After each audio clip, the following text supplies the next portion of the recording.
Alright. Alright, welcome back. I'm on Ilios again, and it literally feels like the exact same one, but we're on a different game. This time we're watching Justice versus the Fuel. This match was pretty cracked and jacked. I think the main storyline of this is that Mag versus Fearless. I think there was a pretty big, MTD, but kind of MTD of the whole game. I think they were both the most integral players of both teams, and they just fucking brawled it out. There were so many sick plays. We're probably going to be watching a lot of them throughout this series. Fearless broke a record on one of the maps for the most primal rage kills, and then Mag almost beat it on the final map on Eichenwald. So we are going to get into it. Let's do it. First look at Justice. We saw them play over this weekend. A lot of questions for this team were around Closer Bebe. I think they both played really well. And Justice win this 3-1. Spoiler.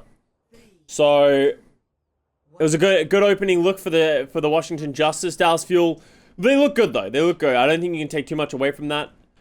It's interesting that we see them play Jerry Assassin. I kind of feel like I'd rather see Jerry Decay here, but I don't know. Maybe there's a reason that we see Assassin. I just can't remember it. But let's get some Mad Cam. Mag, just getting whacked.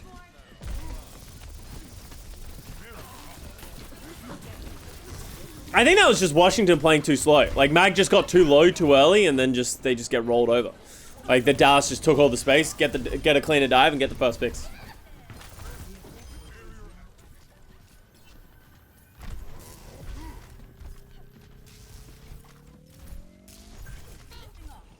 I don't know if my donut worked. Oh, did you send me a donut? I don't know if I got it. Let me see. Oh, Leroy Alexander. Yeah, sorry. All of my things are just fucked right now. But I did get it, and let me read it out for you. Leroy Alexander with the $15. Every Owl match I watch, I'm always thinking, I can't wait to see Custa's analysis on it. Fantastic work, man. Keep it up. Yo, Leroy, I very much appreciate that. Much love. I appreciate the $15, but I also appreciate you and everyone else who's been really enjoying these reviews. It's been so much fun. The art season's finally back. I hope you guys have been enjoying this shit. I've been loving it, so I'm glad you guys have been following me with it. Peep the anti-nades here. Alright, let me peep the nades. What do we got, baby? Pass into the ass. That's your Australian version of what Zenyatta says. Oh, wait. How did Repel hit that? No, Repel. Oh. Oh, that's kind of a spicy nade. Ooh.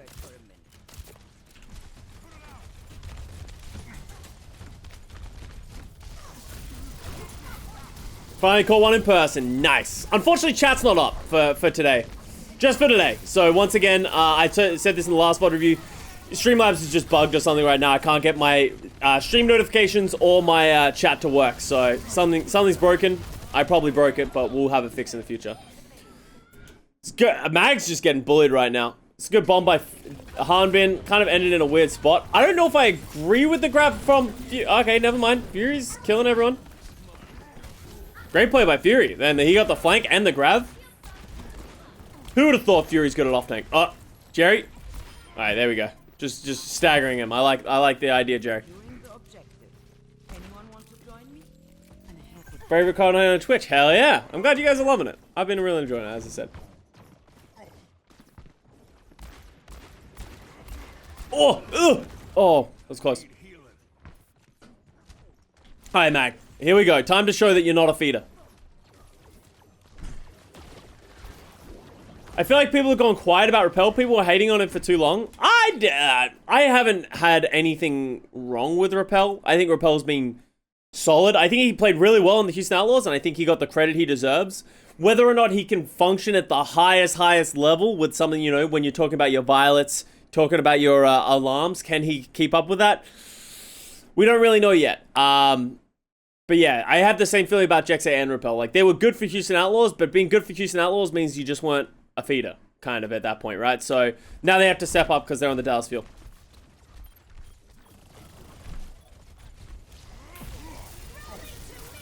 Alright, good rally. Oh, did Sparkle get it? He did not. Mag, come on, let's go. When are we going? Imagine Alarm on Justice, yeah.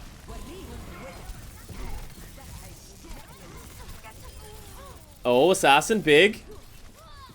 Oh, he got.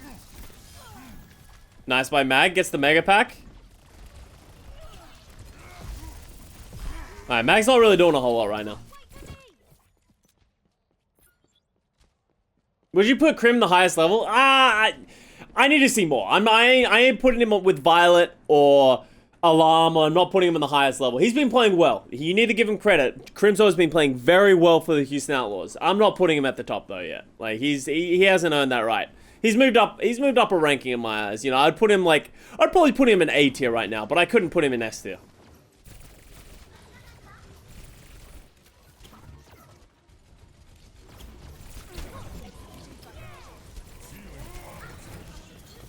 What's your general opinion on Jonak? I think Jonak is a very good flex support who's been stuck on a badly coached and badly run team for the last few years. I don't think he's as dominant as and I don't think he ever will hit the dominance that he was in 2018, but he's still one of the best flex supports that we have.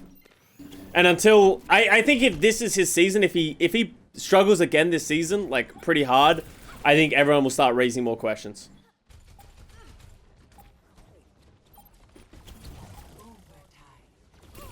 Oh. Alright. And that is something nice about having Sparkle as a flex DPS player for them, is that he can play the Tracer. A lot of teams struggle by the fact they put out like an Echo Sombra player, but they can't play the Tracer. So if you want to play hit scan Tracer, you just can't. That was a bad miss by Fielder.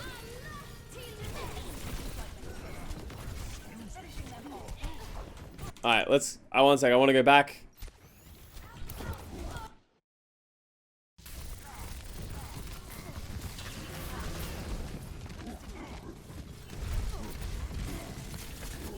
Dude, Mag and Fearless make juggling look so easy.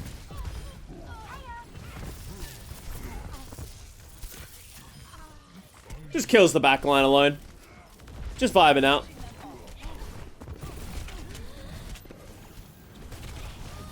Alright. If you'll win off the back of that play. Who's the third best flex player? Oh, that's like, I think putting numbers and rankings are just so hard because the TLDR of what I've already been saying is so dependent on your team. It's hard to look good and look like the best in the world unless you have a great team behind you.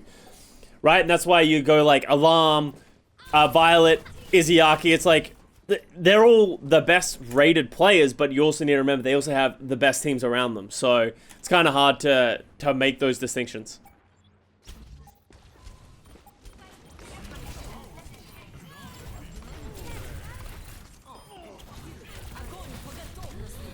Oh, Sparkle needed to not end up in that grab.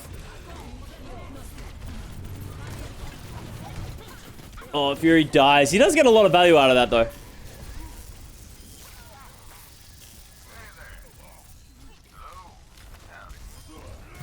Yeah, Fearless had to jump, but he's dead. Twilight's legit, yeah. Myeonbong, Gangnam Jin. Like, there's a lot of great players, though.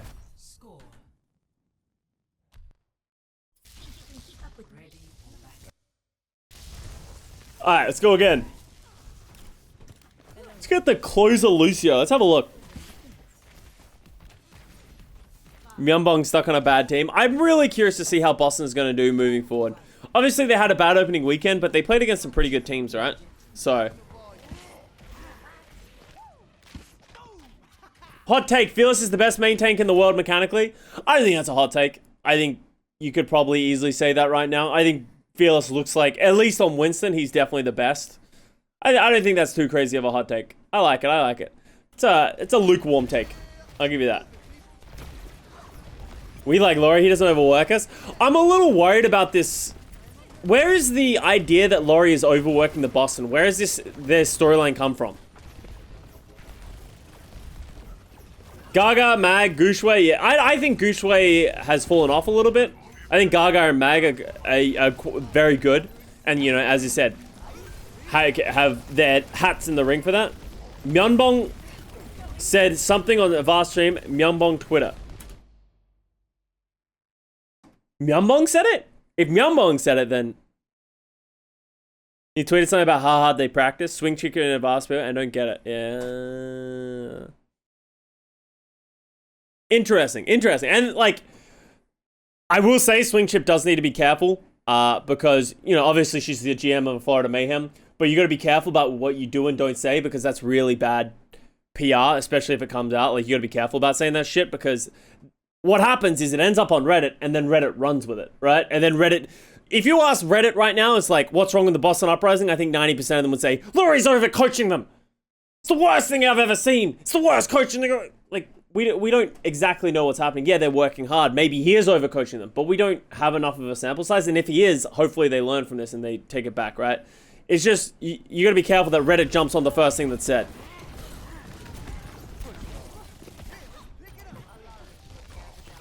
I saw in Packing 10's chat, Swing Chip said that they scrim until 4 a.m. and that's it. Like, if they are doing that, that's a massive problem, right? Like, that's massive overworking. You got to be careful, and hopefully that's not true. I hate when these narratives come out from weird sources, and then it just becomes like the narrative of the whole thing. So that really sucks if they are overworking him. That's such a big mistake.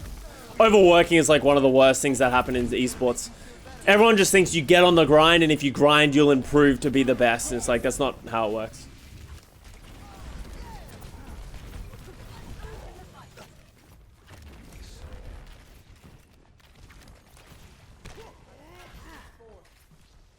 Remember what happened when the conditions early... Yeah, and as I talked about it earlier, like, when we were in the team that the prime example of a team that's been overworked historically is the Shanghai Dragons in Season 1. They were the first to get to the practice area in Blizzard Arena, and they were the last to leave. They were just there for 12 hours. They scrimmed for 12 hours. So when I was on Dallas Fuel and the Shanghai Dragons, literally, because no one wanted to scrim Shanghai Dragons, but we were on Dallas Fuel and no one wanted to scrim us either, going later into the season, what happened was we would just be like, oh, we have a scrim block. We would always message Shanghai. It's like, hey, you free? And they're like, yes, please. And then we would just scrim Shanghai. We had days where we'd like double book Shanghai Dragons and we'd just play 2 blocks against them and stuff like that. It's just, they would literally play all the time. So, oh, Jerry. I forgot that that happens here. So.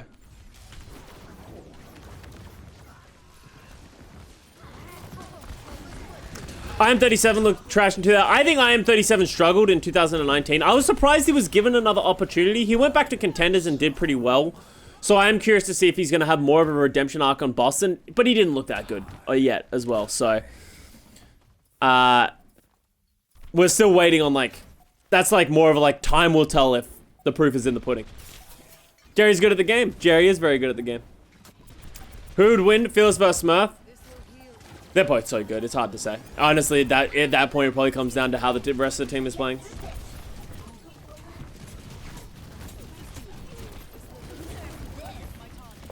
I don't really like that engage by Justice. That kind of felt like they went too hard with not a lot. Like, they almost had Coalescence up. They didn't engage with the D-Bomb. Fury just really used it to remech. So now Hanbin gets a free grab, right? Oh. Oh, no. Jerry's murdering everyone. Jerry angry.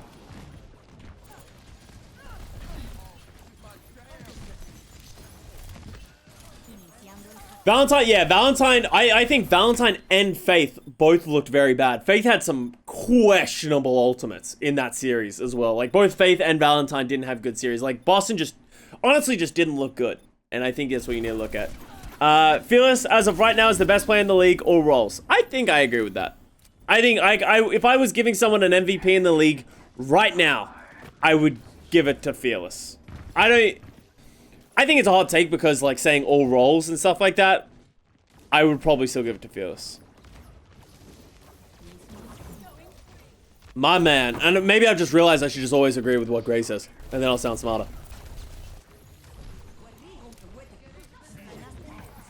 I don't know why they're not looking for an EMP. I don't know what Assassin's looking for.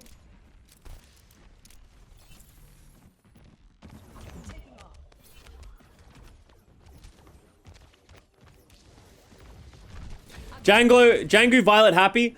Violet, I don't think deserves MVP. Like, right now. Obviously, he was really, really good. But I think with losing to Houston, I think I don't know. I just haven't seen it as much. He had a crazy first game performance versus the Gladiators, but his second game performance against Houston wasn't as good. You know, obviously you got your Gagas. Jungkook's been nutty.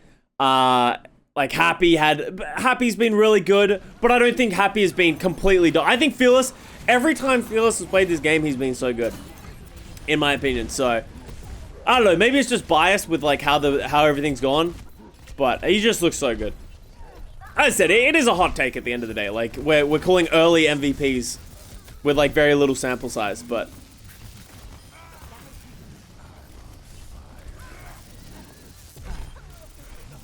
Yeah, Super said they didn't prep for Houston nearly as much as they did for the Gladiators, and yeah, it showed, right? So, when does the new patch of Overwatch come to Al? I assume after May Melee.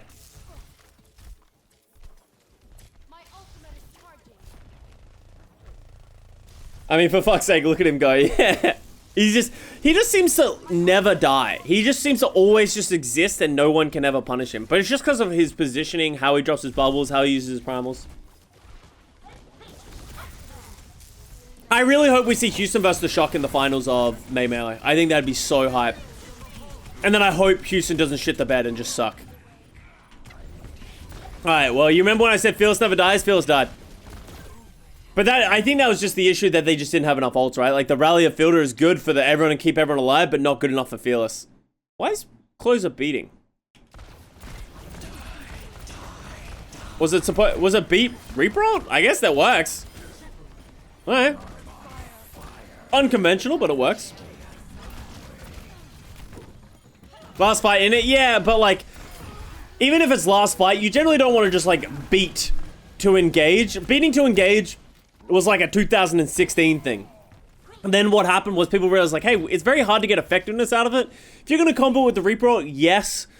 But the problem with doing those kind of things where you engage with the beat and then you re-roll it is like, if they have a diva that just eats it all, then you lose the effectiveness of two really big ultimates. But it was last fight. They did have the advantage.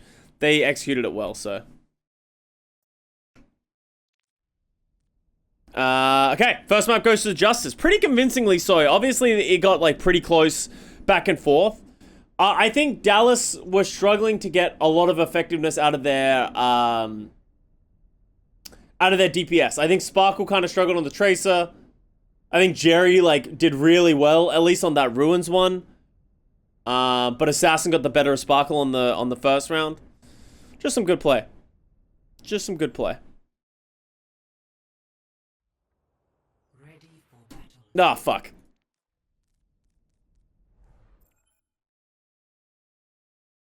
Sikia takes SMH my head, Dante MVP.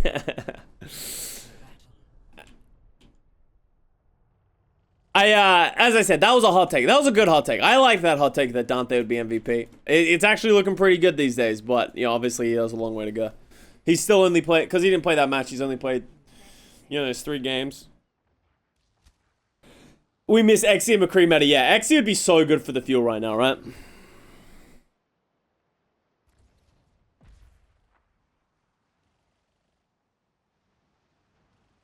Wait, Al cannot be having the qualifiers for the tournament and the tournament on different patches. No, as far as I'm aware, the May Melee playoffs will be played on the same patch. They be 4-0 with Exy? Ah, it's impossible to know.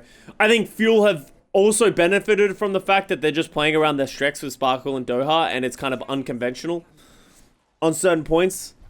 But yeah, it's so hard to speculate, right? Xy's in Visa hell? No, Xy's in neck pain hell, back hell, back pain hell. He's struggling. Yeah, the June Joust will be the new one. Wrist? I thought it was back.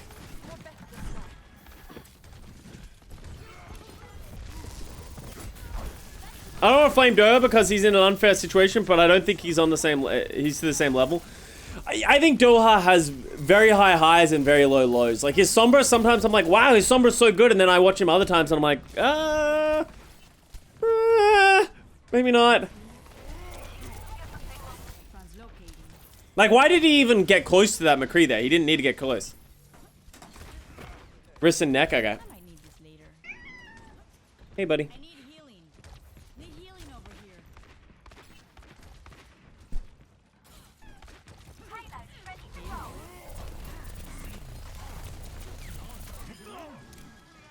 Nice play. Oh, good the hack on Mag. See, like, that was great play by Doha. Like, that, you can't ask for better from your Sombra. Will Vancouver fans ever get breadsticks? Alright, it's only a matter of time. It'd be so depressing if they went through the whole seasons and didn't get breadsticks. Who's your bet to put? If I was putting money on who would win May Melee right now, I would put it on the San Francisco Shock.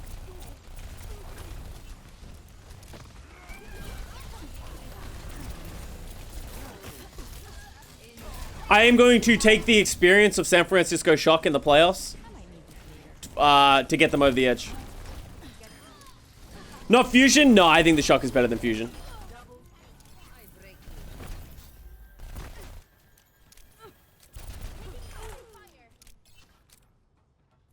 Like, I think there's obviously a world where Fusion can win. There's a world in which Houston can win. Like, there's so many opportunities, and that's what's so good about this season, right? It's like there's so many back and forths, there's so many big moments. But if I had to put my money on a horse right now, it would be the Shock. It's still Shock's league. Everyone's just competing in it. Exactly.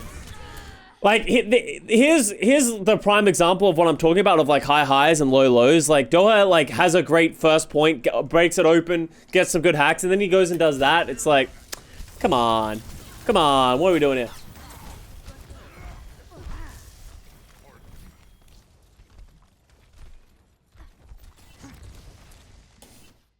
All right, well, Unsay, let's pause for this. Oh my god, okay, we might, if you guys are all just gonna do hot takes all the time, we're gonna have to slow down. But we'll do these two. Bro Overwatch has only truly understood initiations of team fights. When fights break down, there's a lot of room for improvement. Not to say teams don't work together at all right now after invitations, but there is definitely a long way to go. As it stands, scrappy fights often end with who has the best mechanics. Teams master, react, and team to as many situations as they can, especially without their cooldowns, will have massive success in the future. That's generally what the things that... that's generally the things that determine who is the best teams right now. That's what Shock does so well. That's why we praise Houston so much, is their ability to adapt in the middle of a team fight. It has definitely improved since, you know, you go back and watch 2016 Overwatch, we fucking sucked at everything.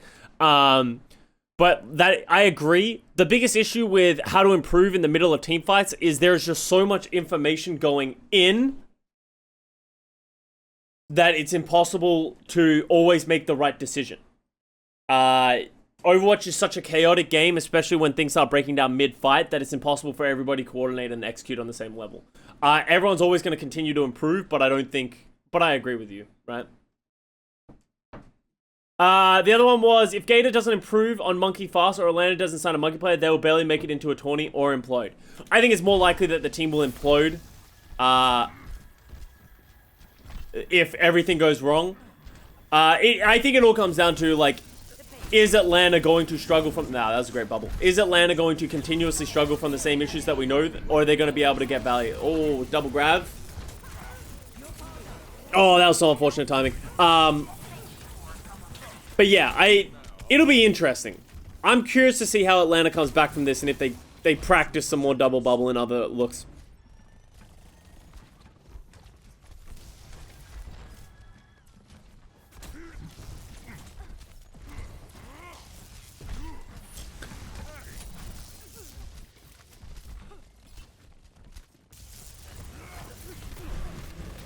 Oh, Fearless! Fearless! Up, and you're fucked. And that's a Fearless diff right there. And that's what Fearless does so well, and that's why, like, so many of us, like, talk about Fearless as being the MVP. His ability to just isolate people and just, like, get these crazy primal rages off consistently, time after time, is, like, his value from every single primal is actually insane. He just, like, wins team fights single-handedly. And it's weird because they're like, well, why can't every Winston do that? But they get punished, while Fearless just seems to know the limitations so well. What?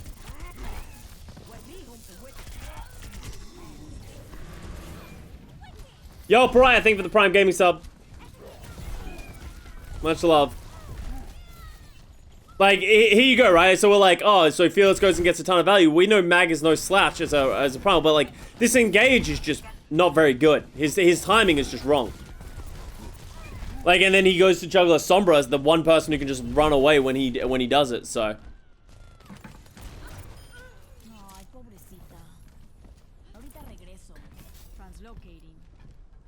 Fearless to Monkey as LH Cloudy is to Ryan?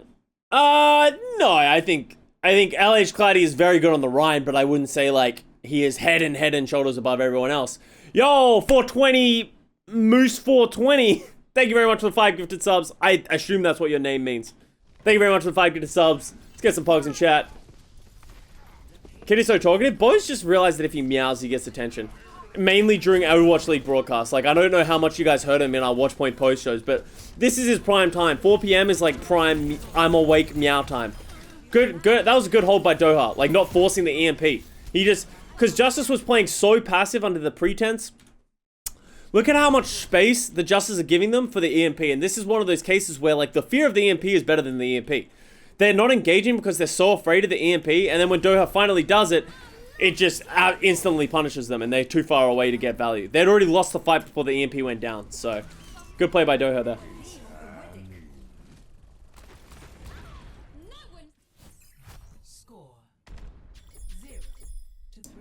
Can't wait for Houston to face Washington. When is Houston, Washington? I assume that's next tournament, right? I guess they might meet in the playoffs. Yeah, I shout out Pariah for the sub. Oh, Custa knows exactly what it... Yeah, I know LH Cloudy brought a ranked because I was there when it happened. I was there when it started. Like, I remember the day in which Cloudy came to NA servers. He was doing with Masar. The first thing, and then he did it again with Adam, where he came into the game and the first thing he says is, yo, go Lucio, we're playing Brawl. So he just forced everyone to play Brawl, and then they just won, and then everyone just had to mirror Brawl, and then I hated life, and now I don't play ranked anymore. So Dragon, thank you for the Prime Gaming sub as well.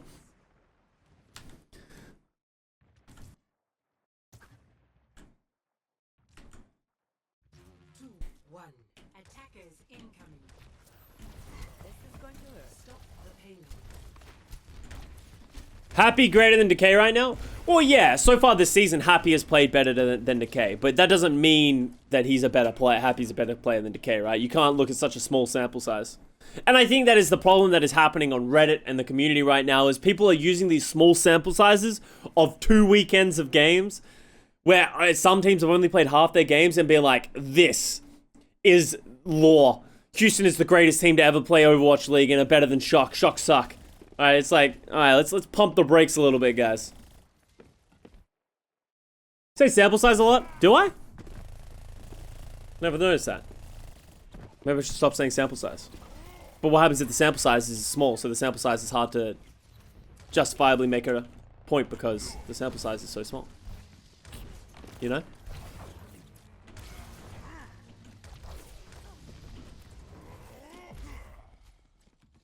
Houston got lucky? I don't think you can say they got lucky. They literally played them straight up. I don't think Houston got lucky. I think they played really well. Whether or not they can replicate the win against Shock, that is sort of what I just talked about, where I would still put my money on Shock. But I don't think you can take away from Houston what they accomplished when they beat... Oh, that's a great nano onto Jerry. I don't think you can take that away from the Outlaws. That was such a good nano. Holy shit. Credit needs to go for Bebe for this team fight win. Like, if he doesn't get that nano off into Jerry, Jerry instantly dies, and then he doesn't kill too, right? And then they probably just straight up lose this fight. Will Shock replicate those bad player choices? Exactly, right? Like, there's a lot of things that didn't go right for Shock, but... Which team do you think right now has the highest boomage chance at some point to the end of the season? I think the easy answer right now is the Spark. They have a mixed roster with Korea and Chinese. They only played their Korean roster pretty much this weekend, and then they fired their head coach after the first weekend because of massive backlash from Chinese fans. Yeah, I think Spark is probably the easy money on who's gonna blow up.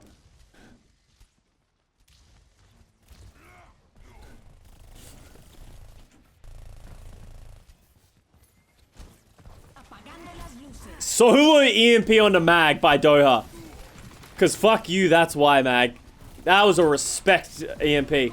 Oh, here comes... Oh, that's a massive overall by Fuel. Why? They've already killed the main tank. Why do they grab Primal? I guess it's good. It's fine under the fact that Justice used their own grab. Wow, it actually might have been the perfect amount. I think it was weird that they committed them, because if Justice just didn't use anything, it would have cost them, but alright, fuck it, you know, it worked. Good play by Justice to win. They used 2 ults to Fuel's 4, and they won. Yeah, I think Atlanta, if you're looking in the NA region, Atlanta is the most likely to boom, especially, like, we've already known them. Like, Atlanta has previously boomed with the same coaching and some of the same players. And they had an awful opening weekend as well. So, you know, I think Atlanta's also another interesting one. Because Fury grabs, so they counter the grab, yeah. Well, yeah, but they did it at the same time. So Dallas had already committed the grab. My point is they committed the grab and they committed the EMP, get a kill, and then they committed the primal and the grab at the same time, which was bad teamwork. Obviously, it was nullified by the fact that Fury also grabbed and got more value from it, but Dallas is just saying, look at this Justice positioning. How do you win this if you're Dallas? Jerry's literally just standing above you, shooting down. Bebe's on the high ground as well. Yeah, it's just over.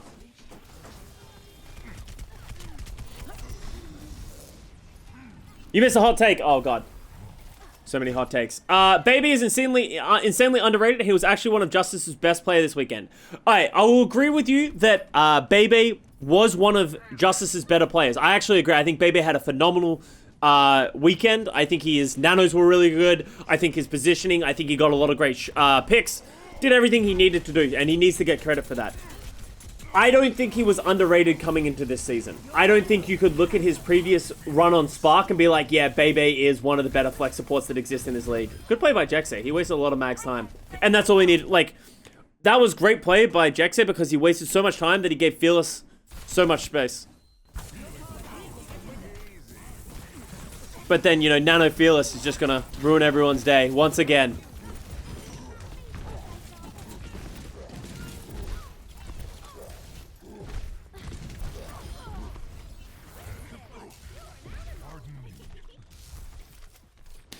I'm sure he's very excited to be off the Spark, and that's it. Like, he could have easily been held down by the fact that the Spark just weren't very good, right? I honestly think the Spark has not been good since Season 2. And I think a lot of people over-exaggerate Spark's performance ever since Season 2 and in Season 3. Like, even towards the end of Season 2, I think Spark was falling off. Season 3, they were underwhelming, and now Season 4, they might finally be, like, the breaking point for that roster and that team. Alright. And here is, I think, the major difference that you're seeing between Fearless and Mag.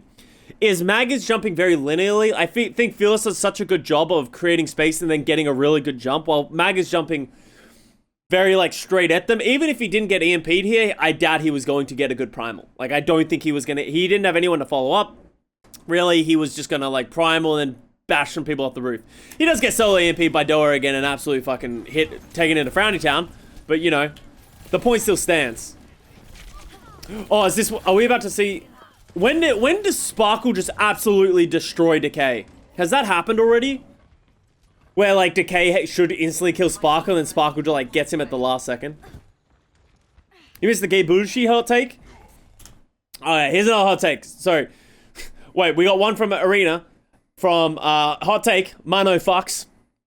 True. ABG, Boston throwing early season, so long con turnaround coinciding with Gay Bushi joining, so he's obviously MVP and we get a dignified fish dick Sigma skin. Let me read that again, because I feel like it might have been lost in translation. Boston throwing early season to long con, a turnaround coinciding with Gay Bushi joining, so he's obviously MVP, and we get a dignified fish dick Sigma skin. Okay. That is a hot take. You know, we've had a lot of lukewarm takes, especially Mano fucks. We all know Mano fucks. Look at him. But, you know, that one's a stretch. And Mecha Garfield, hot take, Overwatch is fun. Oh, this is where Sparkle gets him. Yo, look at this. 30 health in a dream. Decay who? That's what Sparkle says. Get out of my lobby.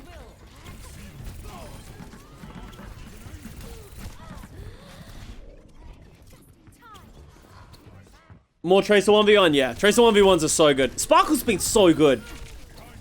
I don't think anyone could have predicted Sparkle to be this good at Tracer. Even Sparkle. Even he seemed like he's in disbelief that he's doing well on Tracer. But he's actually just, he's taken it to a lot of really good teams. Who has he played against? He played against, think about the players he's gone up against. He's played against Dante, Decay. Who else has Dallas played? Kevster. And who's the last team that they played against? They played against one more team. Does Sparkle get to move up? Maybe? Happy.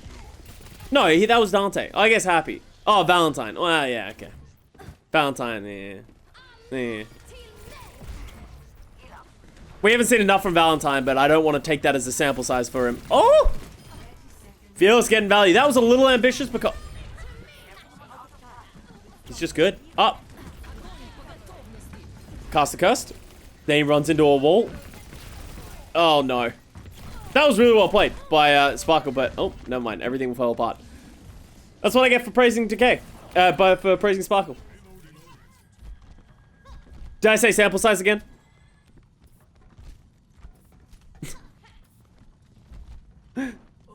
Yes, fuck.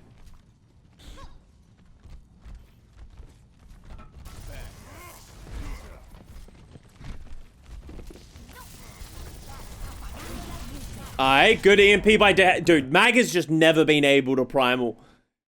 Mag's gotta start like pre-primaling. He's just, he's so sad.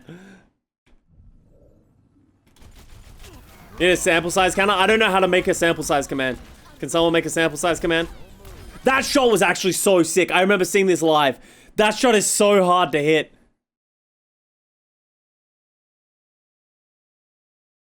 Looking it up right now. Nice. Thank you, Arena. Now you've ruined the surprise. Satch. Oh, Jerry. Stay handsome.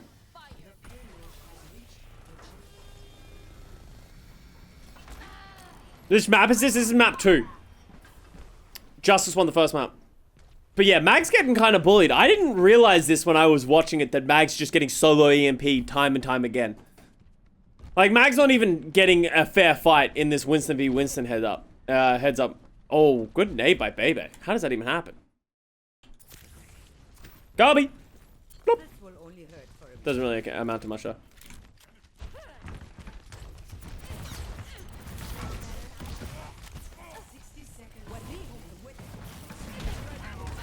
Fearless getting value once again on Winston. And here's the thing that I think Fearless does so well. Look at his positioning before he jumps. I think the field does such a good job of providing Fearless the space so that when he jumps, he has everything to go for him, right? He gets bubbled, he has the Winston bubble, he gets nano, and he just fucking murders him. Don't do it. Now he uses it at a time where, like, his team's already dead. Like, he gets good value, like, it's a good primal, it's just the rest of his team is already dead.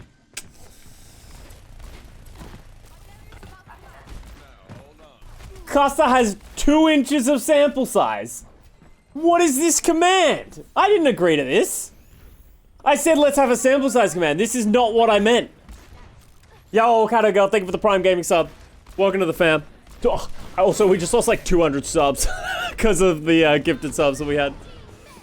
Fearless fucking, once again. Dude, Fearless is just... And the people who say that he shouldn't be MVP, he's actually just dicking on Washington. Obviously, Doha's doing a great job with his EMPs, and they're doing... Oh, I guess he has to rally at this point. Boy, stop. I'm trying to watch Fearless.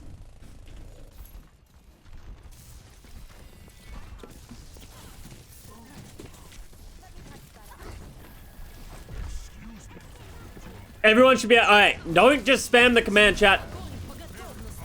Otherwise, you're gonna pump the numbers. You're gonna pump the sample size numbers, and we don't want that. Yo, Invoice Zero, thank you for the 5-month sub as well. Let's get those numbers back. Hell yeah. Thank you, man. I appreciate it. Thank you for the 5 months.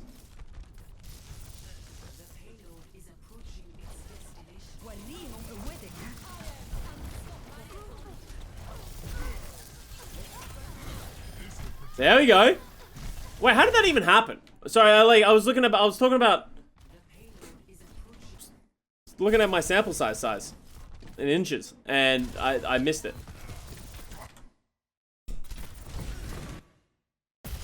Alright, so we saw Mag. Cut short bread, thank you for the 9 months. I'm a Valiant fan, turned Washington fan this year. Feels good. Washington's going to be a good team to follow. I actually think Washington's going to be a really fun team to follow, so it's a good shout. It's a good new team to like. All right, Jerry, let's see what you got.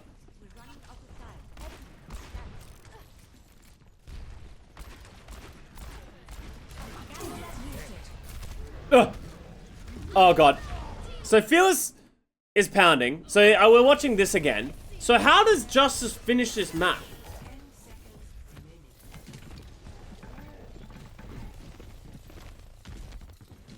No one checked. And he lives to tell the tale. Yo, that was so smart by Decay. Look at how well that is done.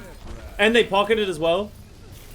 In the words of Kyle Smiles. Actually, I don't even remember exactly what he said, but he's getting packed so fucking much that he's just like unkillable.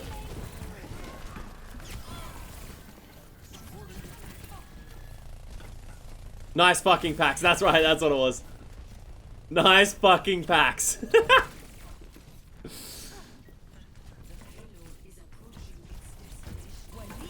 Oh, okay, Hanbin. Alright, good nade onto the Hanbin. Gives him a ton of time. Gets the Zaya down. Oh, that was unfortunate. He missed closer by like just a minute. Oh. Ew. Oh. Okay, baby. I see you.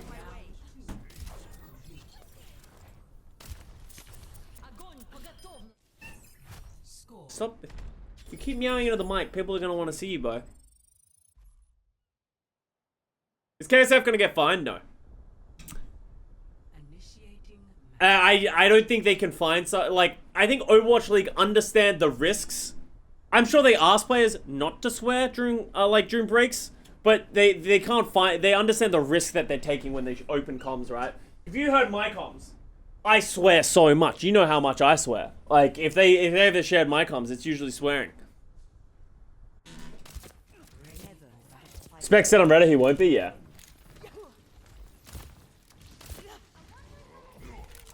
It's like the last row. See, but the thing from last row is he knows that people can see it. And that was the thing, is they were told, we are always going to be able to see chat. Do not swear in it or do anything inappropriate. And then he probably did it, right? But he said sorry.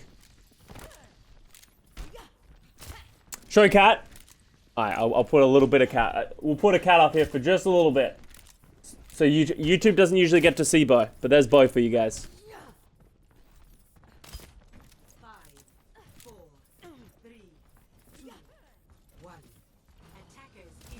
1. Team's notified? I don't know. The teams aren't notified. Like, there's no one in their ear being like, and the cams are on you now. Like, they're not being notified. It just happens. Because otherwise it would remove the organicness of it, right? Because players just wouldn't talk, or they wouldn't talk about strategy and stuff like that. Yeah, that's why KSF got to that high ground. Alright, so let's see how what Justice does. They obviously have a much worse time bank. Let's see how Mag gets up here. We generally saw a theme of the way people were doing this. They were farming Nano and then trying to get this high ground, right? So what they were doing is they were farming Nano and then getting their Zaya into this high ground with the Nano. That kind of looks like what they're trying to do. That's a good nade by Repel.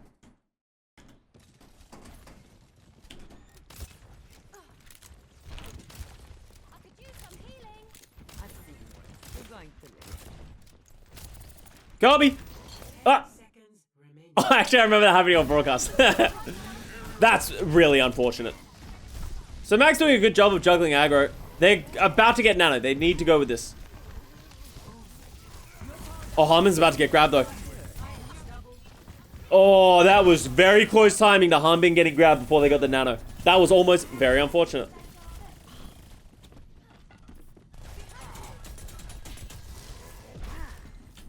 Alright, are they going to be able to get a touch for this, though?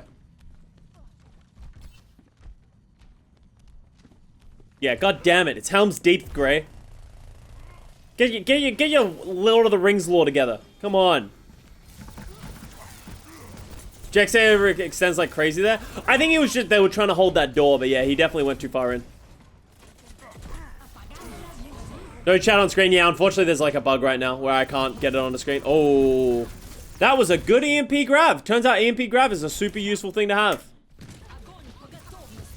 I feel like Justice kind of walked into a corner on that one. They had to have seen that coming, but good setup by Dowsfield.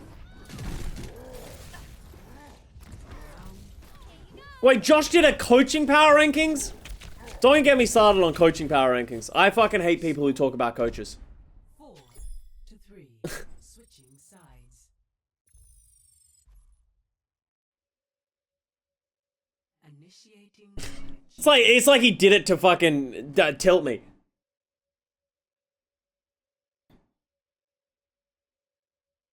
The coaches are all Brent talks about? Well, they like... It's just... I can go over it real quick. I think I've said it recently in a video, but okay. It's like, nobody knows how good a coach is. Unless you've worked with the coach. So the only way you can really know how good a coach is if you talk to someone who's been coached by them. Do you think Josh has talked to every player who's ever been coached by every coach? No. So, like, how do you rate the Hangzhou Sparks coaches that just got fired? It's like, so the Sparks played terribly. They were awful. Some of the coaching things could have been bad. Does that mean that they're the worst coaches in the league? I don't fucking know. Maybe for all we know, it wasn't even like the coaches or something like that. We don't know who's good at coaching, who's not good at coaching. Obviously, with the ones that we can see, where they're putting in which players they're playing, where they're doing all that kind of stuff. But we like, at the end of the day, like we don't know what's happening behind the scenes. What makes Krusty a great coach? Other than that they've won a lot of games and they've won a 2-time championship. Can anyone tell me what makes Krusty a great coach?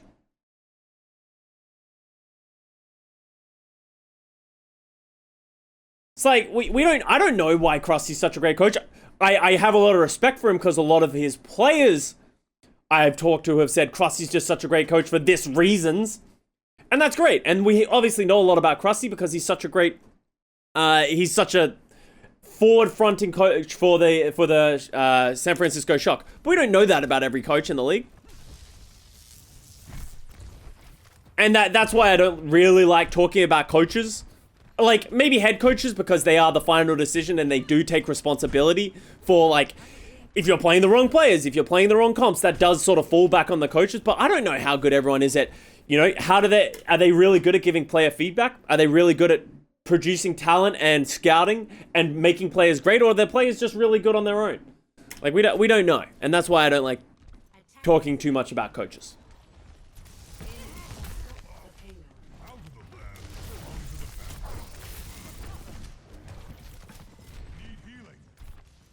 Yeah, and that's it. Like, I think you could probably, like, I could probably do one for Western coaches because I've talked to enough people. I've been in the scene. I sort of have an idea, but then, like, how many coaches in the, how many coaches are in the Western scene? Are Western? Like, a handful? Like, 8? Like, I'm talking head coaches as well and, like, forward-facing coaches. I don't know anything about the Korean coaches, and that's why I don't really talk about them. It's like, I honestly don't know who's good. I know if their teams are good or bad. But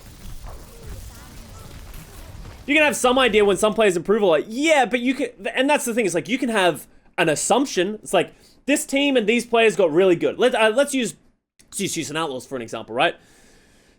They have a lot of great they have a lot of great players. They've improved a lot. They're obviously playing very cohesively. The synergy's there.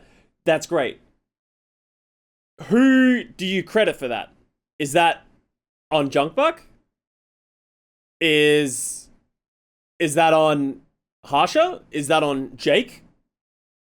I don't know who to credit for that. Is it just the players? Like, hey, Happy, Django, Piggy are all really fucking good. They actually didn't need that much coaching. Kai and that kind of stuff. It's like, so we don't know. And that's sort of the point I'm trying to make. So yeah, that's why you'll never hear me talk about coaches, really. Custa knows nothing about Moon. Hey, as I said, if anything, you have to work with somebody to really have an idea of who they are as a coach. So, Moon is one of the few people that I have a lot of experience with. Like, same thing with Packing 10. I can give a ton of feedback to you guys about Moon and Packing 10 because I've worked with them. Same thing with Reprise, who is now the head coach of the London Spitfire. I have a lot of respect for Reprise. I worked with him on the Valiant. I know about Kai as a coach. I can give you an informed opinion about Kai, but Yeah, that's what I'm saying.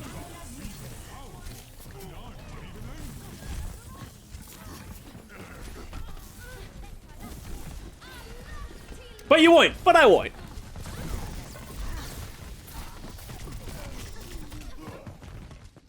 Alright. Good play by Fuel. I honestly, you do need to give a lot of credit to Doha. I think Doha's done such a good job in this map. This map in general, as I said, I think Doha has some low lows, but I think his EMPs have been really good on this map for the most part. Like that's such a great opening EMP, especially when coordinated with Fearless and like the Primal. They just get so much value. Go see Fearless juggle Fury? Of course.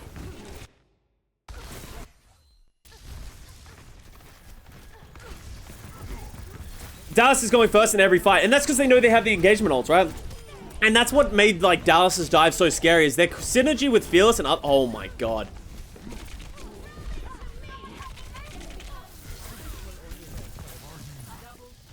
He's so good!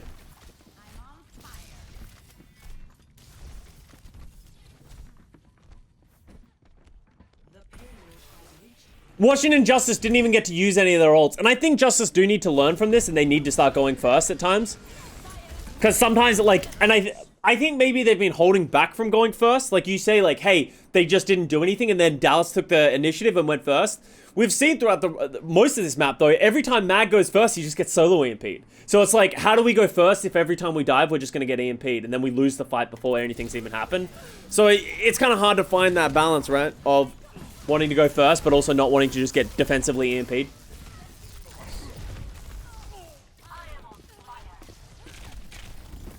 Why aren't Dallas playing Taimu? Isn't his hit scan cracked? Dude, fucking yeah. Let's pull Taimu back. I'm sure Astro's got Taimu on retainer, you know.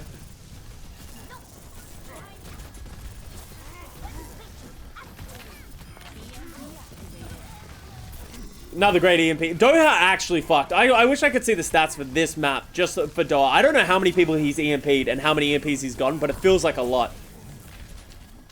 And Fearless literally is just going to single-handedly live and then turn this fight. You do need to give props. Like, I feel like a lot of people are like, oh, Jexa and Repel, maybe they're not living up to expectations. Dude, Fearless gets so much healing. Like, he really does. And he gets so much pocketing. Like, you need to give him, like, the rest of the team more credit of the protection that he gets. Like, let's look at this. He dives.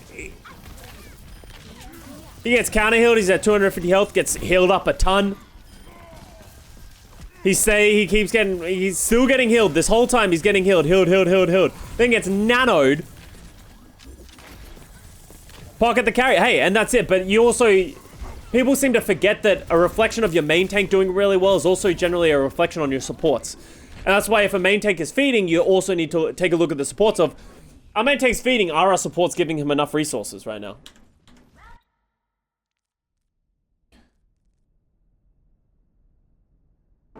No one knew he was this good in Season 1? Yeah, and that's the thing. It's like, do you think Fearless got as much pocketing? Obviously, Fearless has improved dramatically since Season 1, but... Yeah.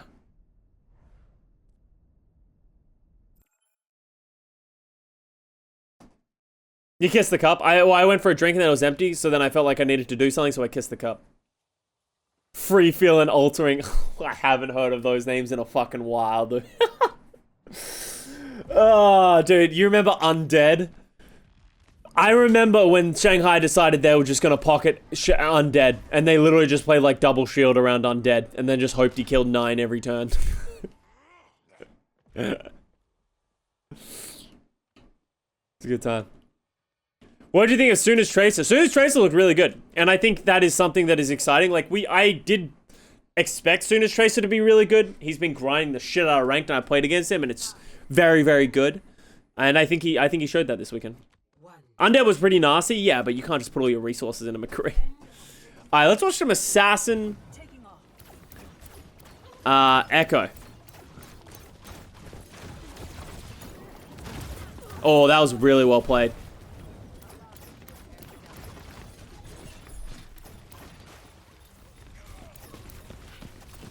Is a Dante a top out player? Yeah, absolutely. Dante finally has a team around him that he can, like, actually shine on. This was nuts, by the way. I don't even know how that happens, but Fury and Mag just got fucking dunked. This is a great boot by Jexay, and I think a fearless swing sort of pushed him off the edge. That it potentially might be the worst feeling ever when you get pushed off an edge by a Reinhardt swing. It does so much. Am I the only person that feels like Moira is just like dishonest to play in this meta? It's like, really? You're gonna play Moira? Let's play Baptiste if you're gonna play Brawl. Oh, baby. Yo, fearless.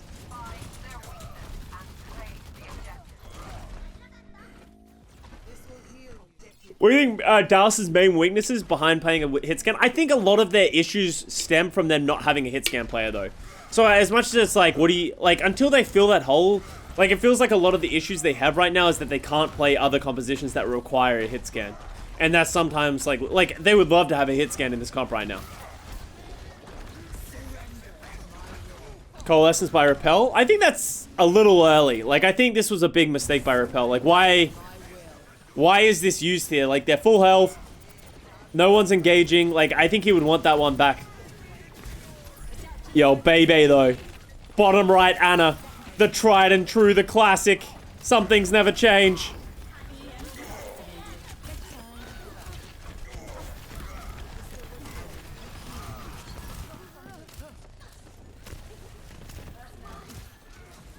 Misclick? I doubt it was a misclick. I think he probably expected a fight up there.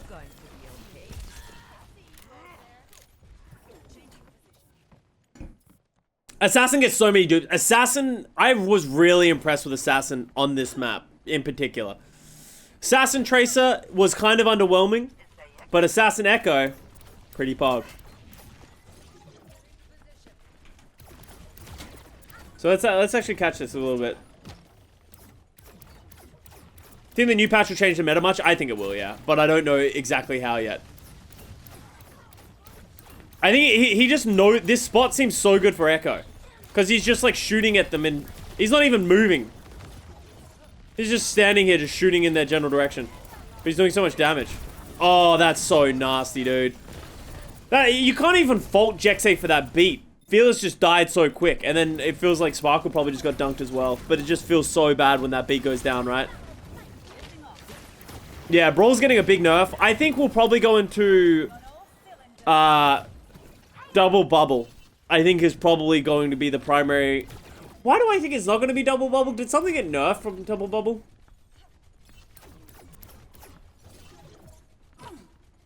Oh, I think it was the fact that Orissa's getting a big buff and it's the Orisa Hog big buff that I think kind of it like gives you this fear that maybe double shield might become meta. Or like a hog might just like break it apart. Oh, that feels bad.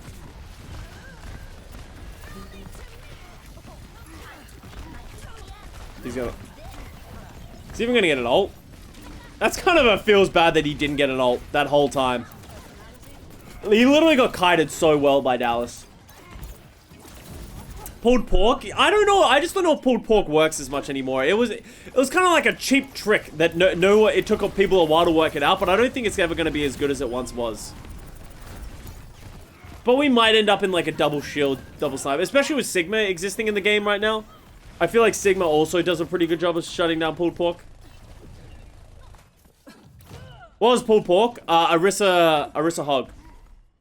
So you like use the Orisa like suck and then you hook it. I just really hope Moira doesn't come meta, because, like, talking about how I feel Moira is dishonest, Moira getting 8-second to 6-second orbs is, like, it's a lot of fucking orbs. That's a lot more healing.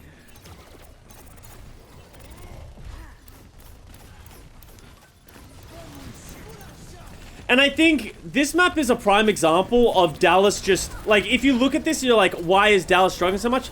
They just really need a hit scan. You really need a hit scan to really, like, capitalize this point. Because you can see the problem that they're having is Justice are giving them the high ground because they can't do anything on it. They don't have a hit scan to play on it. So if they don't have a hit scan or anyone to hold up here, then they don't need to control it. So then Fuel are getting there, but then they have to engage. But the Bebe is able to play really far back with Closer. Assassin can play up here on the Echo, just shooting down, and then feel like Mag can just like trade aggro so easily. So it's kind of, I don't think this is as much of a fuel issue as it is just a composition issue, which they don't, would be hard for them to overcome.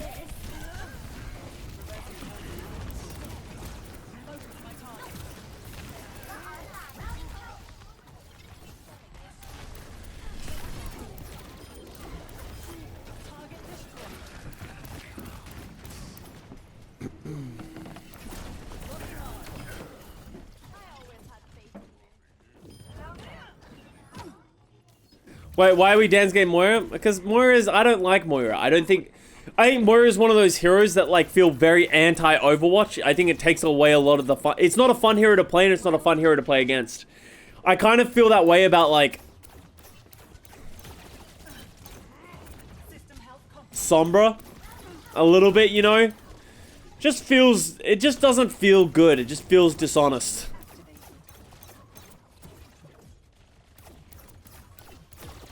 May, yeah, May is another one. Another great one.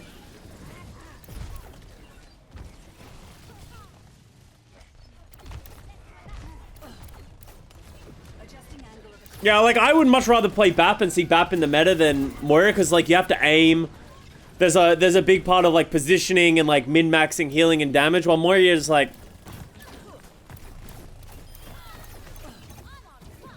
Orb. Come here. And then everyone either gets fully healed or damaged up, or you just lose the fight.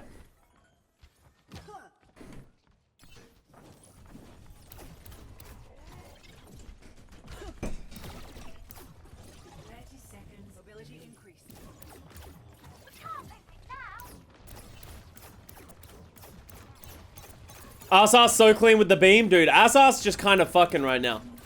Arsar's kind of just putting in work. But as I said, like, as much as I do want to give Assassin credit, like, you know, like, hey, he took this space and he utilized it really well, Dallas just don't have an answer to him. He's literally just not even taking damage at this point. And now they got double Winston like it's 2016. Oh, they fucked this up. I guess they got repel. Poor Assassin, dude. He actually hasn't got that much value out of any of his duplicates, which is kind of funny as well.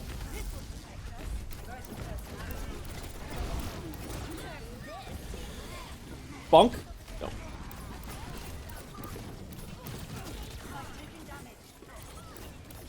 I think this fight is only hard for Washington because they oh, I don't agree with that, Jaxay.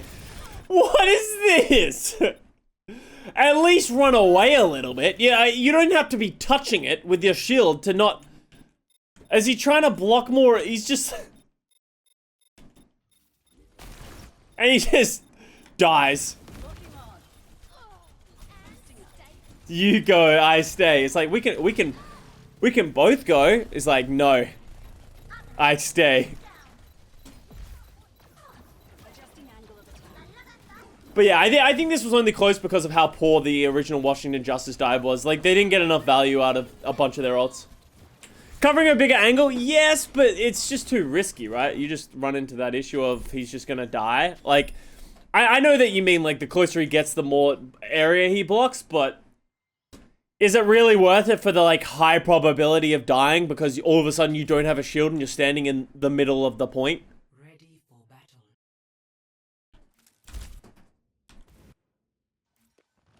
Ready for battle. Hi, Farah. If your mother could see you now, I think she'd be proud of you. There's a first time for everything, I guess. 3, 2, 1. Attackers incoming. How do you see the... I think Fuel's really good. I think Fuel are actually really, really good this season. I've actually been really impressed with like how everything's coming together. As I said, their biggest weakness is just that they don't have a hit scan player, so that limits some of their comps like really bad, and it gives them... It makes them easily counter-comped, and we've seen the best teams counter-comp them very well. Just by understanding that they can't play a hit scan. And Dallas has kind of shown that like under no circumstances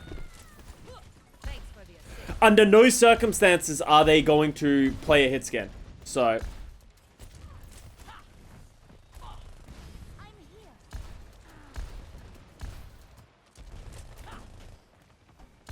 Who do you think will win between Washington and Justice and... Okay, between Justice and Outlaws, I think who wins depends on the map pool. I think if there's enough maps where Houston can force Brawl, Washington are in trouble. But I think if they can play double bubble everywhere and force Houston to play that as well, I think Washington can win. I don't know if I agree with this Lucio Moira. I guess it's really good against the Pharah Mercy. So I don't hate it, actually. Oh, okay. I actually kind of like it, actually, now that the more I think about it. Don't get the Pharah a target. Just play as a cohesive unit. Obviously, that didn't work, but... How the map's decided, I think it's just that Overwatch League is like, this is the map pool for these series.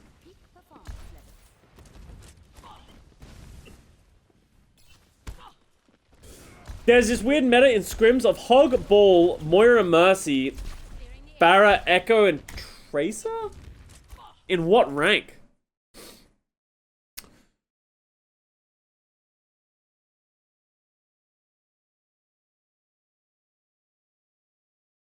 I think Sombra would just dumpster that.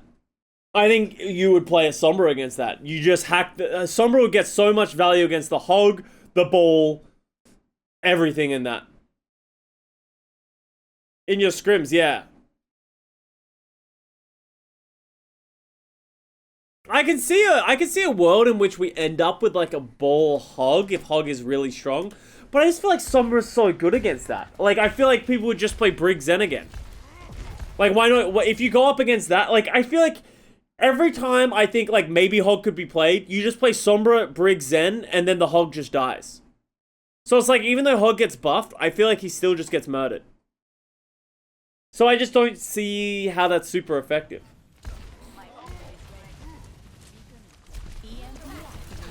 Good EMP.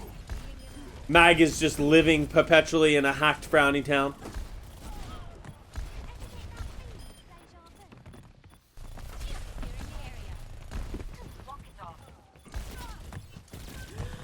I don't understand how Brig Zen works. You play Brig Zen, and then you play everything else as self-sustainable heroes. So Brig Zen, the Brig protects the Zen, and then the Zen plays super greedy with, like, just putting out a ton of damage with Discord Orbs. And then you play a comp that doesn't require a ton of healing. So you play Wrecking Ball, Sombra, Sigma, Tracer.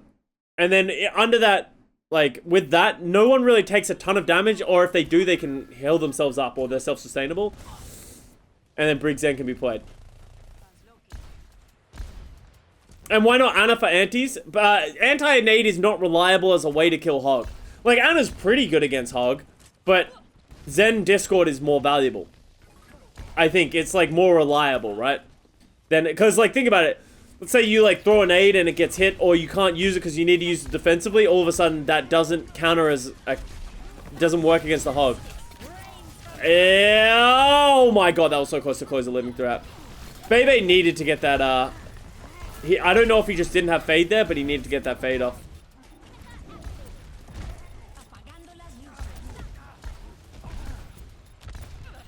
Washington just haven't been able to get that value. That was a great juggle by Mag, by the way. Getting Humbin off the edge. And he gets hacked again. Oh, great coalescence by Bebe. That's probably going to just take him over the edge. If Mag doesn't die there, if Mag dies there, and then the coalescence comes in, I think it's significantly worse.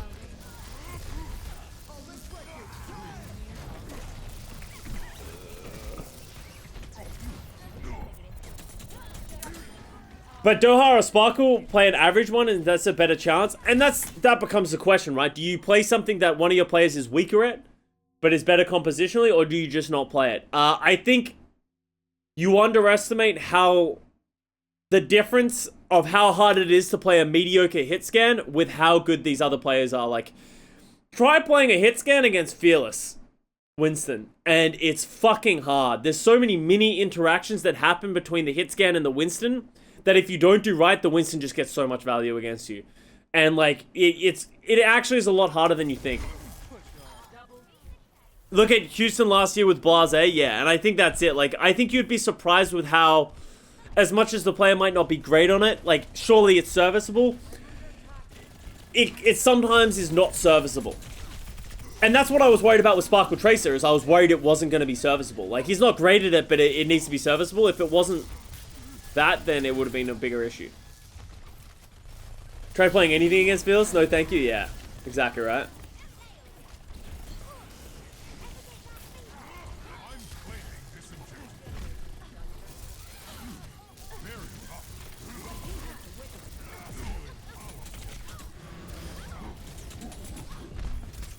Oh, good sleep.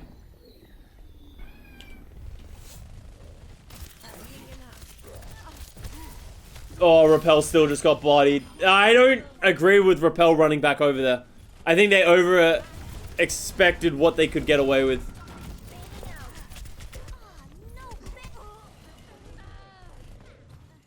Is anything stopping keeping the meta from snipers plus Mercy Zen with double shield from returning? No. And that is the issue.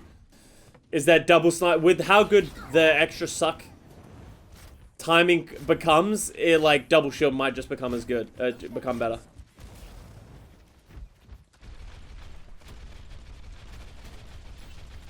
Does Brig need buffs? Absolutely not. Brig's in a really good spot right now, where she fills a niche, but she's also not overpowered.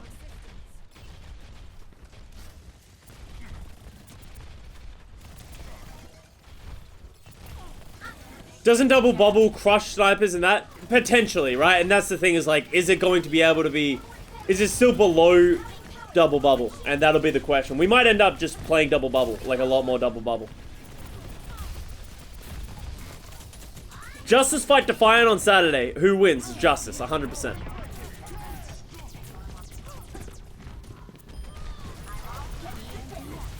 I feel like people are way too high on the Defiant hype train, under the pretense that Defiant beat Vancouver Titans and a shitty Atlanta Reign. And even Atlanta Reign, if the maps had been different and they couldn't have just played double bubble everywhere, then they probably would have lost to Atlanta Reign.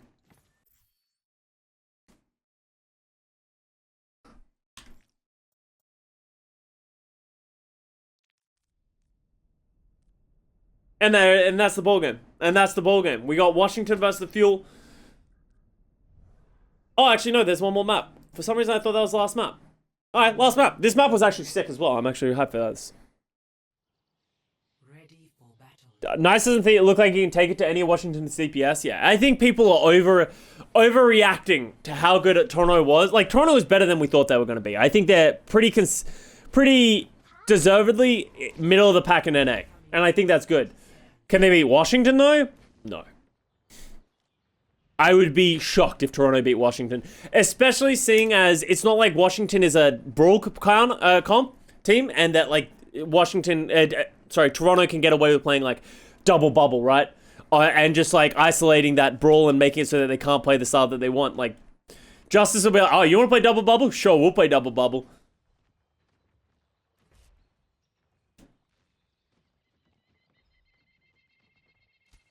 Everyone, yeah, I think a lot of people are listening to Avast, because Avast is rating Toronto very highly, and I think a lot of people are over-exaggerating that. Especially seeing as they only beat weak teams. Like, Fusion vs Outlaws, whose wins? I actually don't know. It's a really good question, and I don't have the answer for it.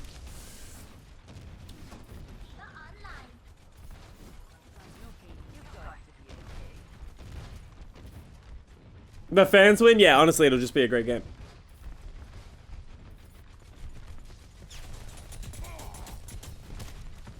Is Philly the best team again? In the APAC region, at least. Castadesk vs Outlaws. Who wins? Castadesk. Johnny's gonna put Django in his rightful place.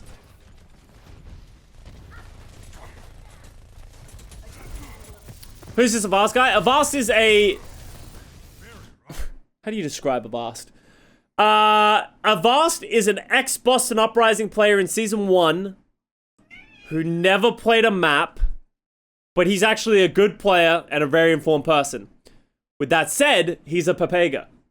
So, he's very Twitch internet meme culture, but he's like very smart about Overwatch. So he's like, if you really like Twitch memes and you really like that shit, and you like co-streams, Avast is your guy. He's great for you. And he actually brings on a lot of different people from the community as well, and he runs a co-stream. So, yeah. And he's just very funny. He's just a very funny guy. But he's very... I stand by my Papega. I think Avast would call himself Papega as well.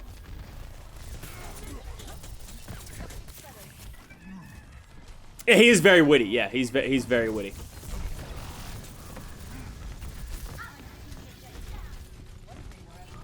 Okay, there's the position. Doha gets caught. The Doha special of dying first.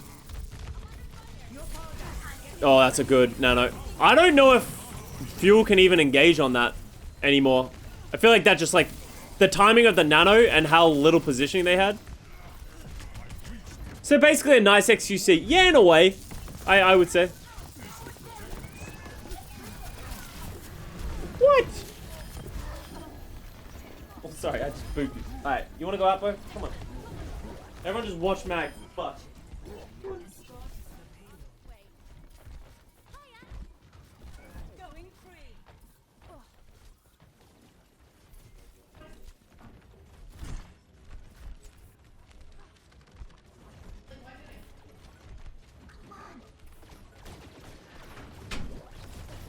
Alright.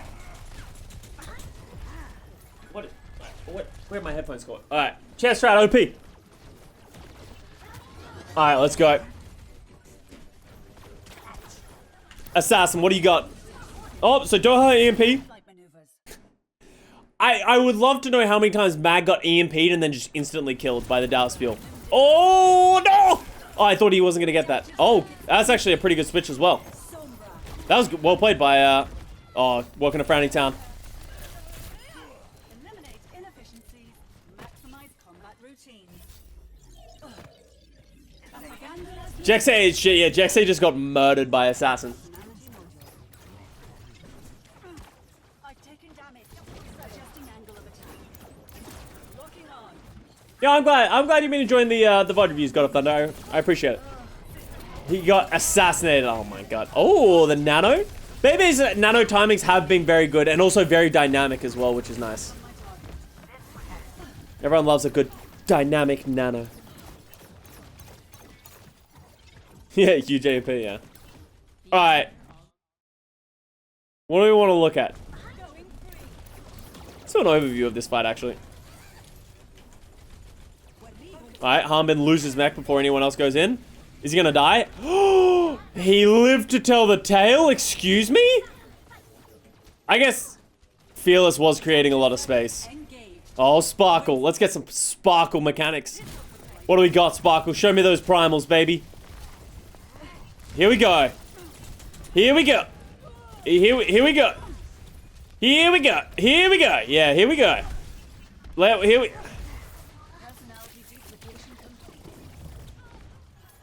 Let's go back to Fearless, I think.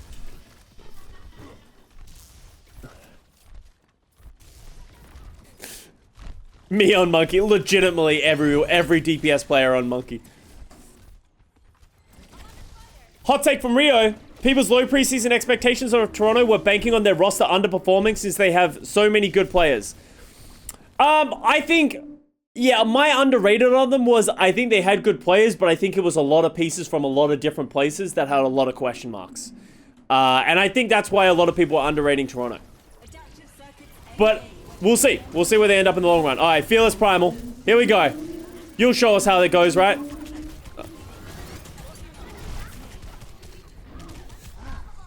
Run. Oh, did he just get one with that? He did a pretty good job seeing as the entire team peeled back. You do need to give it... That was pretty well done. Defiant will win 3-2 versus Justice. Okay. Alright, actually, let's get a poll in here. Let's see how many people have been listening to the whispers of Avast. Can I get yays in chat if you think Toronto is going to win? Do you think Toronto is going to beat Washington Justice? Yay or nay?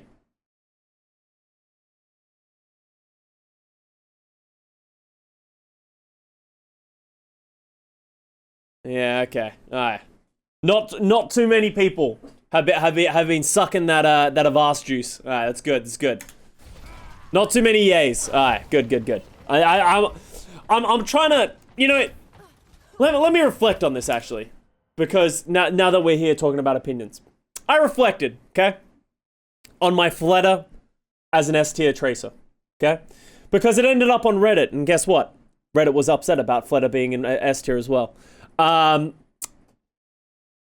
Prophet not being there. I do agree that Fleta is a hot take. So I will agree, because it wasn't just Reddit. It wasn't just everyone went against me. So I will give you that. I think he's on the brink of an S tier, but I'll move him back down to A tier. Because, you know, I think it's useful to listen to you guys. And sometimes you guys aren't completely wrong and have the world's most Pepega takes. I mainly talk about Reddit, but you guys are alright.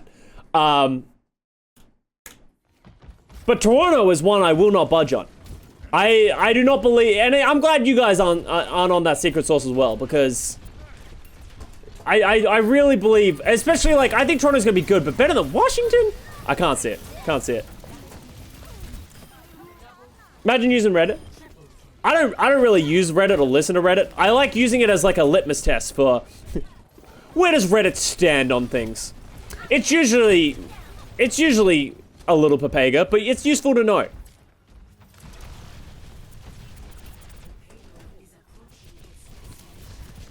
Will Toronto beat Justice? Is it close? 92%. Holy. Let's promote Prophet to S tier. Yeah, maybe if Prophet was in S tier and Fleta wasn't, like, I could leave Fleta there if I put Prophet in, and I think that's probably fair. Prophet probably should be in S tier.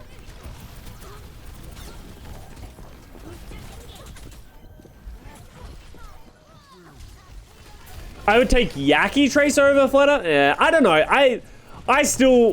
I think the thing that surprised me the most is a lot of people didn't think that Fleta should be MVP of the league. That surprised me the most. I think a lot of people just like think Violet was Rod, but I really think Fleta deserved it. And with how much Tracer he played and how good he was, I really think he is S tier. I still really do.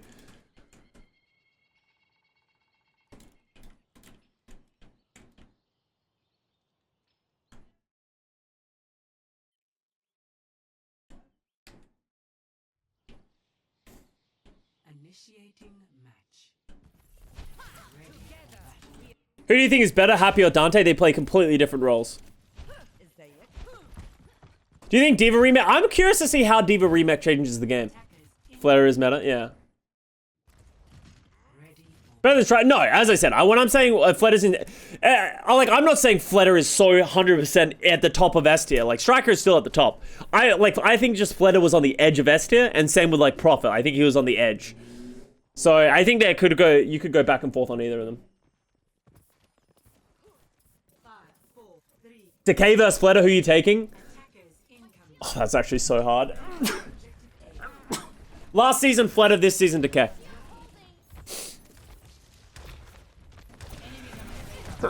Oh, fuck.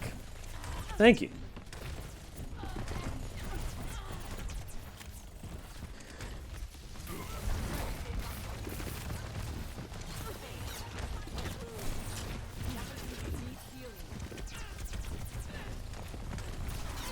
Alright, Fury doing Xayah. Honestly, Fury actually really impressed me on Xayah. I don't know about you guys. Am I making this shit up when I was thinking that Fury Xayah was like just okay? Like, when I say just okay, I'm relating it to his diva, right? His diva is one of the best in the world. Has his Xayah always been really good? Has always pounded? Okay, I might be misremembering, but it was really good this weekend. It was really good. Like, I was actually really impressed with how he played it. His grabs just seem so well timed. And he always seems to like know his boundaries, right?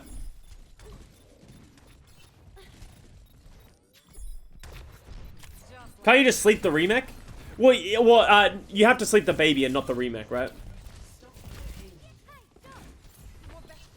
We didn't see it last year because Poco was the main Xayah player. Yeah, maybe that's why I'm like thinking of like Poco played the Xayah. Yeah, I'm trying to remember. Fury is one of the greatest like off tanks that's ever played the game, and still is. And then you got to feel for Rhea a little bit, right? He signs with the Justice, and then it's like, oh, Fury's free agent. Yeah, we'll go for Fury. It's like fuck. Oh, Fearless just kills two. How does that happen? Void is probably the best off tank. I think he had a really good season last season. I would still go for Choi. Choi Hyobin is still my go-to off tank. Maybe I'm a Choi simp, but I still really like Choi. I think Choi's Xayah is his weakest, but I think his Sigma and his Diva is like so fucking good.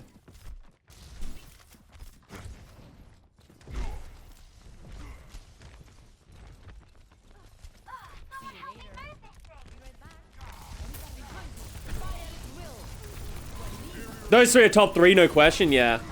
Like, let's be honest. At the point where we're choosing between Choi and Void, you can't really go wrong. If I'm making a team and I'm like, I have to get Choi open, are you kidding me?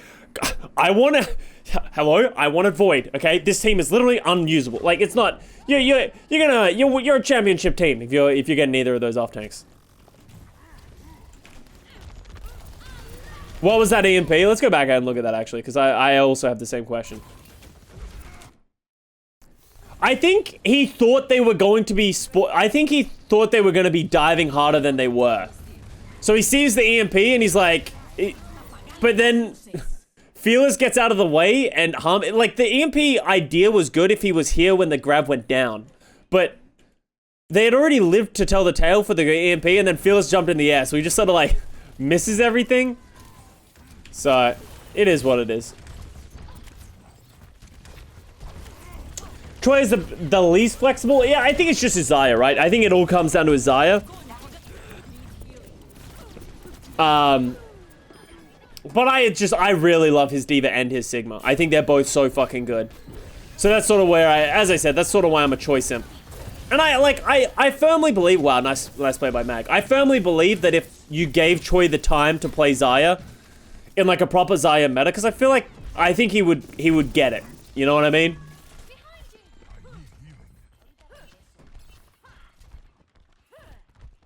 They woke up Mag, dude. That's the worst feeling when you sleep up a primeling, wake up a primeling Winston, and he just goes and kills you.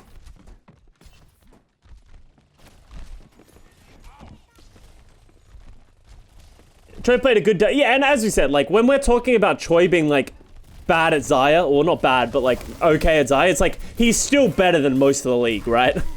We're comparing him to the other greats, like Fury, Void, all that kind of stuff, right?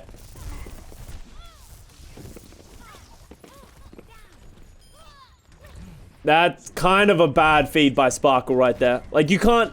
I understand touching carp, but you can't... You need to have an escape strategy. You can't just die for that.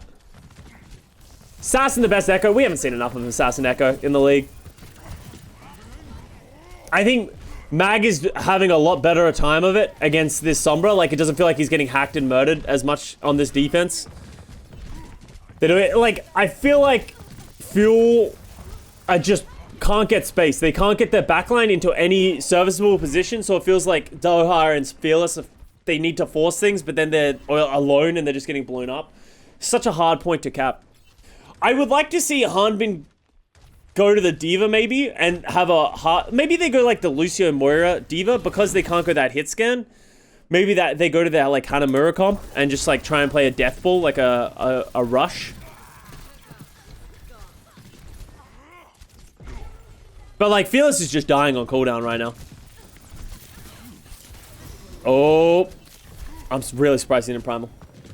Here we go, though. Good Primal by Mag. Does he get the juggle? Oh, nice sleep by Fielder. That was a great bubble as well. But Mag did his job, right? Like, even though he dies, he did his job. He created space.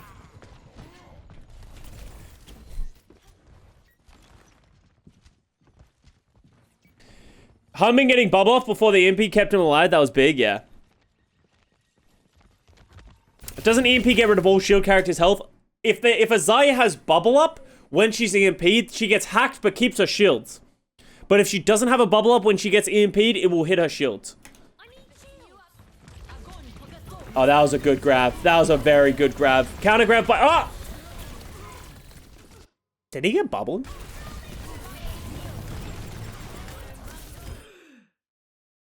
How does Decay not die to that? He doesn't have bubble. Does he?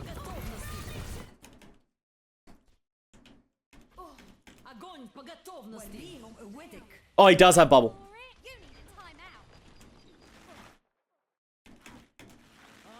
Yeah, he did have bubble. Well, that was very close.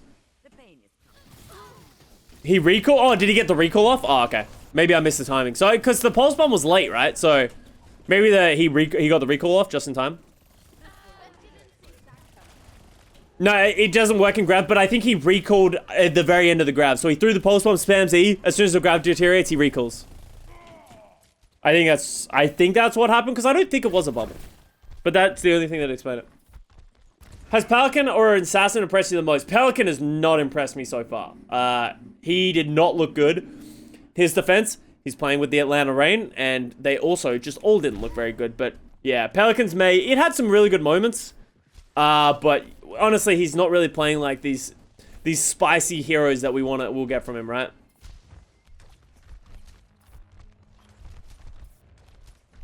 Let's see what Assassin does with ZMP, actually.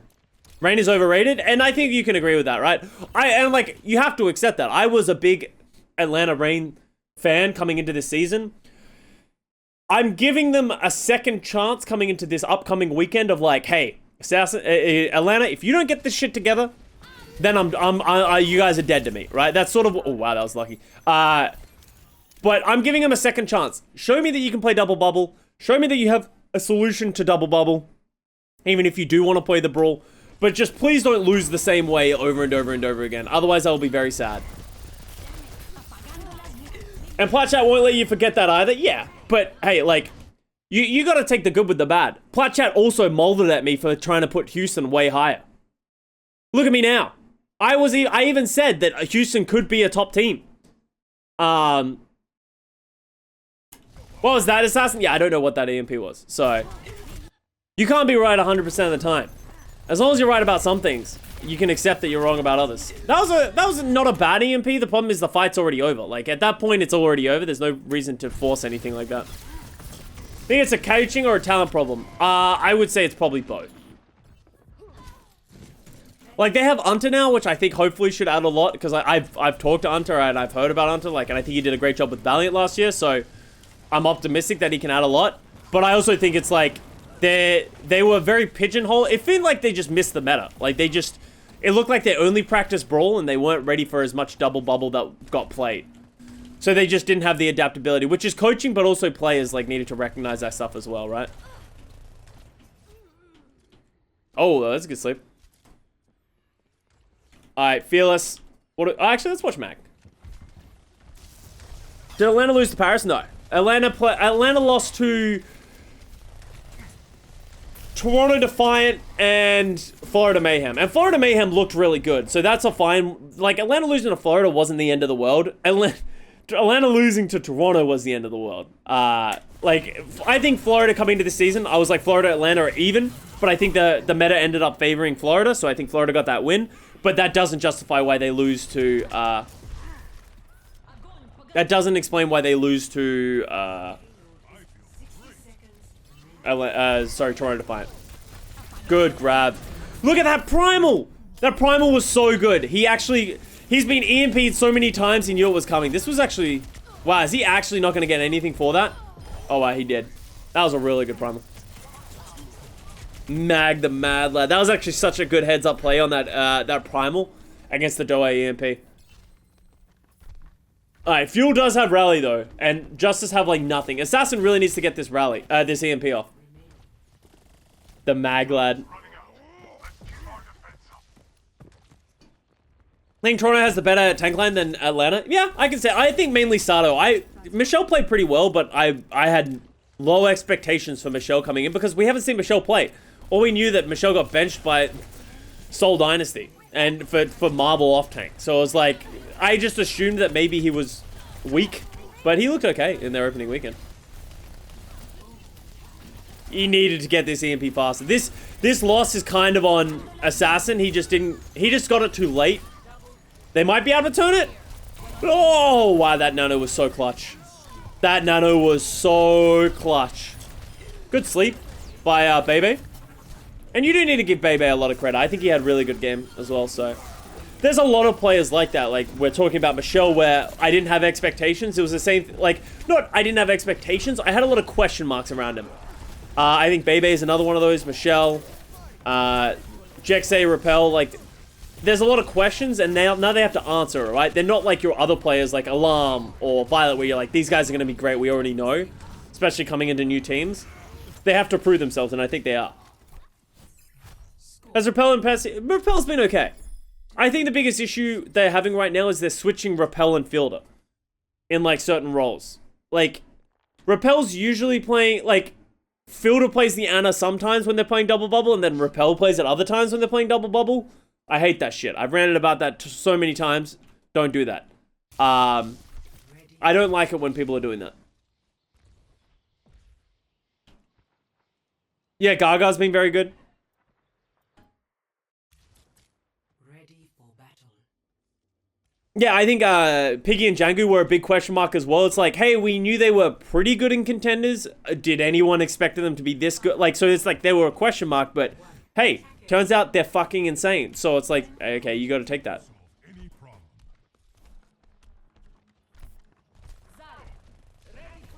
According to Vast, Repeller's just a robot that needs recharging after every map. Interesting theory. Interesting theory. He could be right. You know, I don't have enough information to say he's wrong. Yeah, maybe. But it does annoy me that they just switch flex supports. And that just goes back to me of just coaches aren't willing to just make a decision. Like, they need to just choose one. Oh, good hack, but good cover by the rest of the Dallas Fuel there.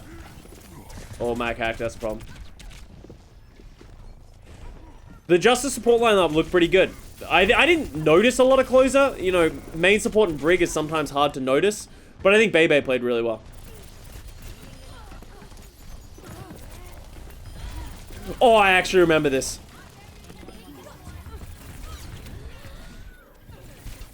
Look at this. The 1v1. Tracer 1v1 for the cap. Here's my question. Does Sparkle have pulse recall? Alright, here's what I wish... Wait, what?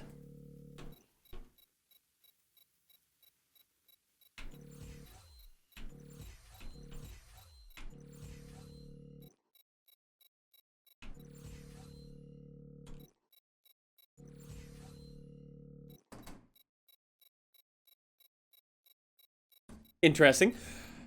Here's what I wish Decay had done. I wish he had dropped a pulse bomb like here. You know what I mean? If he drops a pulse bomb... Quantum mechanics, yeah, he's in two places at once.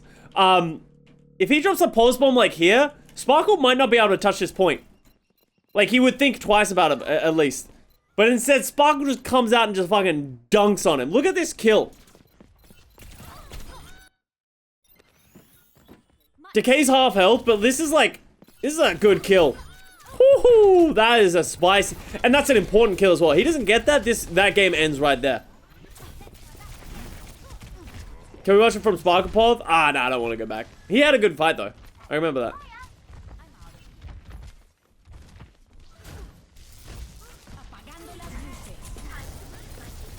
Yo. That, and there's... I think Dallas just went a little too aggressive under the... without worrying about Assassin EMP, right? It's a good idea by Dallas. I don't think Dallas needs to go first, though. Like, I don't know why they felt the need to go first. Because they go first, Doha gets an okay EMP, but they overcommit on that EMP, and Assassin gets a better EMP. And that just ends it right there. Notice are broken. Yes, they are. Yo, Emong. Thank you very much for the host. Sorry, thank you very much for the fat host. I appreciate it once again. What's up, people? Sorry, my notifications are broken. So I don't have, I don't see the people coming in, but I do appreciate it. Fat host. Big host, big host. You guys came in just at the very end. That is it for that match. We saw the Justice take on the Fuel. I think, as I said, the biggest weaknesses for the Fuel right now are just they don't have the versatility in their compositions. They just need to get a hit scan player so that they can't just be isolated. They took it to the Justice, and I think that was like some of the best double bubble style that we've seen played. They both look really good. I'm excited to see both of these teams play more games. I want to see how the Justice do next weekend, because I think they sort of got shown and called out a little bit by the Vancouver Titans of like, they can't play Brawl, and they maybe don't have as much flexibility as we want from them. And only time will tell. Maybe they just had a bad map. We don't really know. But yeah, we'll find out. Thank you very much for watching. I hope you guys enjoyed the video. Peace out, and I'll see you soon.